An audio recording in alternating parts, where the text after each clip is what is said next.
Are you torn between creating short form content and long form content online? In this video, I'm going to be sharing with you my opinions on short form content and why I'm choosing to double down on long form videos like this, despite all this hype around these short form videos. Okay, so let's get right on into it. But before we start, of course, my name is Lashawnda Smith, and if you are new to my channel, then welcome to my channel. And if you are a subscriber or a returning viewer, hey girl, welcome back. Thank you for tuning in. So here's 3 reasons why I am not hopping on the short form content trend. And disclaimer, I have played around with short form content, especially when it first came out during the big C word and during the panorama. I actually went viral a couple of times on TikTok. TikTok was like my platform. Me and my fiance was making like these couples videos like that was trending at the time. And we actually hit like 1.3 million views on one video, and we hit over 500,000 on another video. And it really grew my TikTok to about 35,000 subscribers. And despite me experiencing that and seeing like tremendous growth on my TikTok account from short form content, I still have some reservations about short form, and I have actually tremendously pulled back from short form content for very specific reasons. It is very hard to convert your audience from short form content onto your long form content. And I do not know the specific reasons why for everyone, but I'm just gonna share what I think the reasons are for why it's hard to convert people over. The first thing that I have noticed is that a lot of people that do really well with short form content, they always come over to YouTube. I don't care who it is, they always trickle back to YouTube because you cannot deny the power of having a YouTube channel. That's the first thing. But the reason why I feel that it is so hard to convert people over is because when you are watching short form content, you have to think of the behavior and mindset of someone that is clicking on TikTok, that is clicking on Instagram, or anywhere where the short form content exists.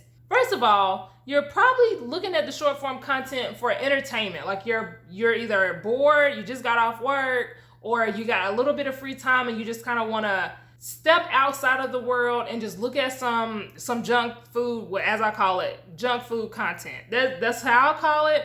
You're not really looking to learn anything that you're going to actually implement. You're really just trying to be entertained and maybe intrigued with some new information that you didn't know beforehand.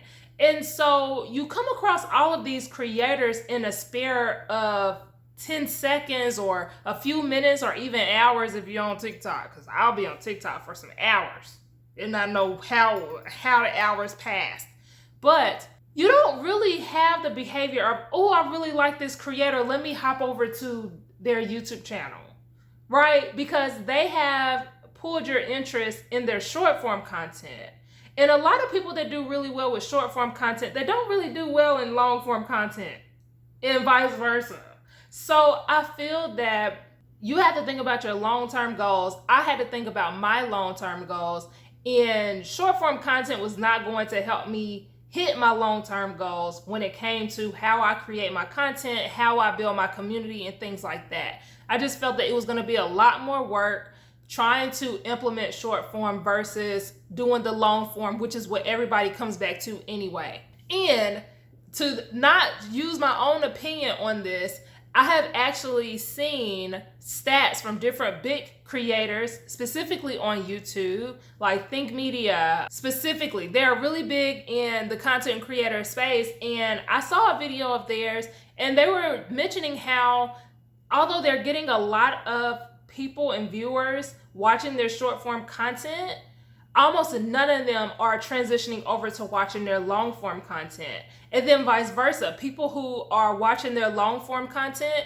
they are not watching their short form content. So you're almost catering to 2 different audiences. And I'm just using them as an example. There's been many of other people who have mentioned, and I'll probably drop some comments that I've screen grabbed from different videos in here somewhere, but their long form is not doing well based on the short form stats that they're getting. And so with me knowing that, I chose to opt out.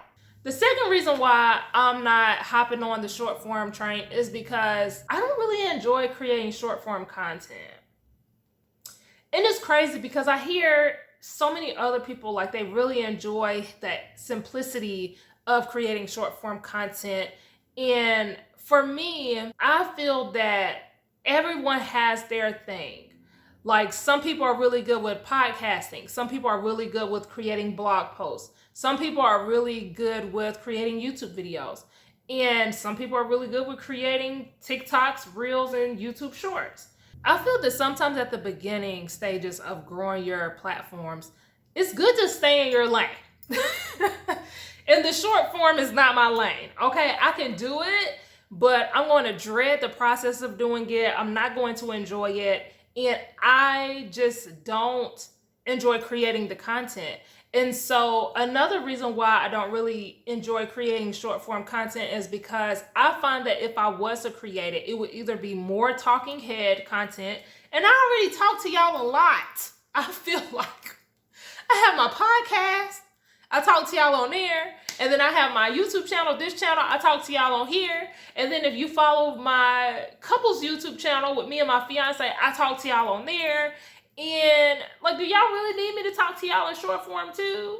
I feel like I do. So I feel that in this season of my life, even though that it is very trendy to create short form content and there are so many people advocating for you to create short form, I have to do what I feel is best for me in this moment. And I know that I have shiny object syndrome. And if I try to do both of them, I'm not going to do either one of them well. And so I chose to do long form content because this is what I feel the most comfortable doing. This also aligns with my long-term goals.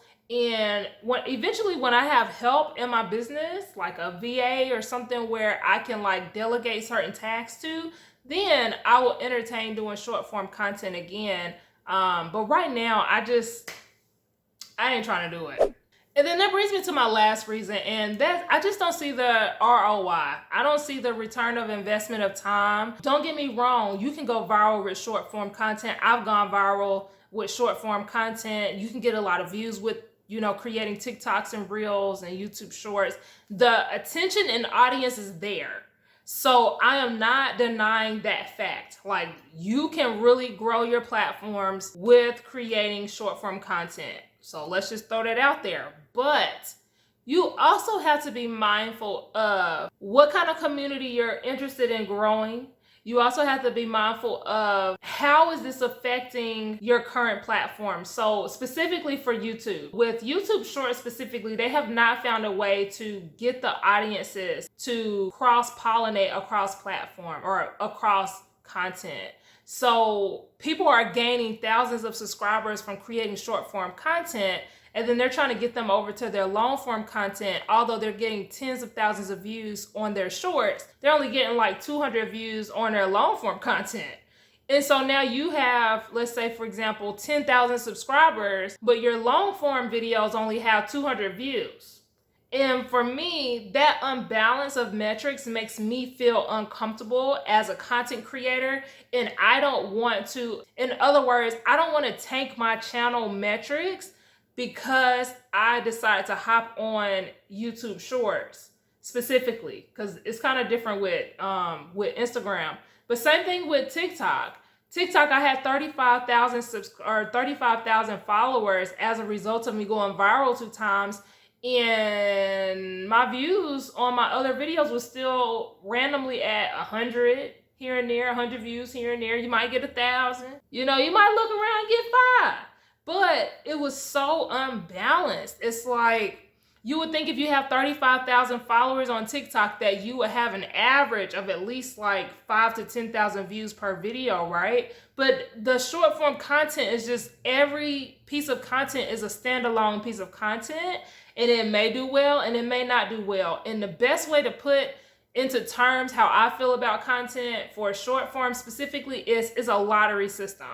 Every piece of content that you put out there, it's like you're playing a lottery. You don't know if this one's gonna be the one or if this one's gonna be the one. And a lot of the times, the ones that you don't think is gonna be the one that you spend the less amount of time on, those are the ones that do really, really well. And then the ones that you really put a lot of effort into, the ones that you personally really, really like, those are the ones that tank.